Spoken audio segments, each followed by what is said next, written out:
शुक्रवार 9 अगस्त को देश भर में जन क्रांति के रूप में मनाया जाता है। बताया जाता है कि महात्मा गांधी ने आज के दिन ही अंग्रेजों भारत छोड़ो अभियान की शुरुआत की थी।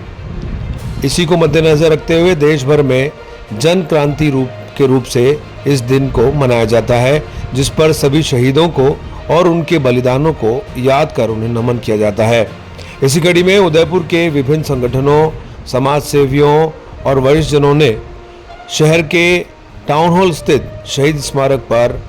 शहीदों को नमन किया, उन्हें श्रद्धांजलि दी और उसके बाद शहर के विभिन्न चौराहे से रैली के रूप में गुजरते हुए शहर के बोरावाड़ी स्थित कम्युनिटी हॉल में एक संगोष्ठी का आयोजन किया, जिसमें मौजूद सभी लोगों ने देश में चल रही परिस्थितियों पर अपने विचार विमर्श किए और चर्चा की।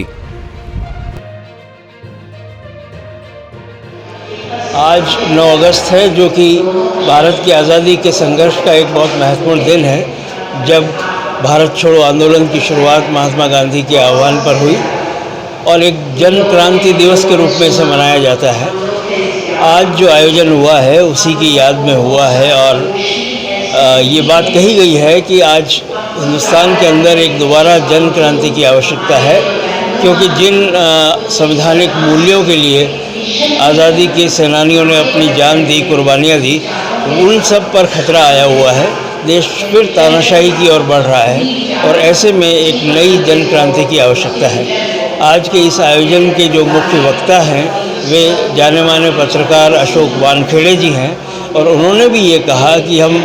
जब तक केंद्र में जो सरकार है उसको हटाएंगे नहीं, तब तक इस देश के लोकतांत्रिक लोगों के अधिकार जो हैं उनको हम बचा नहीं पाएंगे। साथ ही जो जयंती पंचाल जी गुजरात से आए हैं वो हमारे विशिष्ट अतिथि हैं, गुजरात मजदूर पंचायत के अध्यक्ष हैं और उन्होंने ये कहा कि जो मेहनतकश लोग हैं, जो कमज़ोर लोग हैं, जो मज़दूर हैं, उन सब के हक़ों की रक्षा के लिए भी इस व्यवस्था को बदलना बेहद ज़रूरी है। तो आज सुबह शहीद स्मारक पर शहीदों की याद में फूल अर्पित किए गए, उनको श्रद्धांजलि दी गई। वहाँ से एक जुलूस की शक्ल में सभी लोग यहाँ बोहरा यूथ कम्युनिटी हॉल आए और एक विचार गोष्ठी का आयोजन किया गया, जिसका विषय था सामाजिक आर्थिक न्याय के लिए जन क्रांति बेहद ज़रूरी है। आपको लगता है कि मतलब आज फिर इसकी ज़रूरत है, ऐसा क्या देश में फील होता है कि ऐसा इसलिए लगता है कि जितनी संवैधानिक संस्थाएं देश की हैं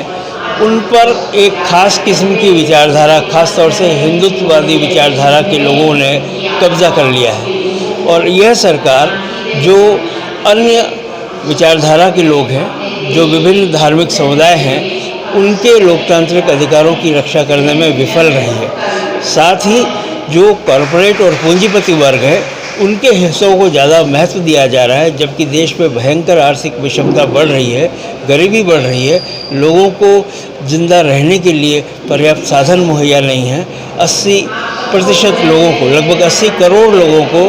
खाद्य सुरक्षा योजना के अंतर्गत मुफ्त खाद्यान्न दिया जा रहा है। इसका मतलब ये है कि वे 80 करोड़ लोग खुद इतना कमा नहीं पा रहे हैं कि वो अपने जीवन को चला सकें। तो इसलिए जो इस समय देश के हालात है वो आम लोगों, खासतौर से जो गरीब लोग हैं, उसमें बेहद ही चिंताजनक है। तो ये एक नई आज़ादी की लड़ाई की ज़रूरत हमें महसूस होती है, ऐसा लग रहा है।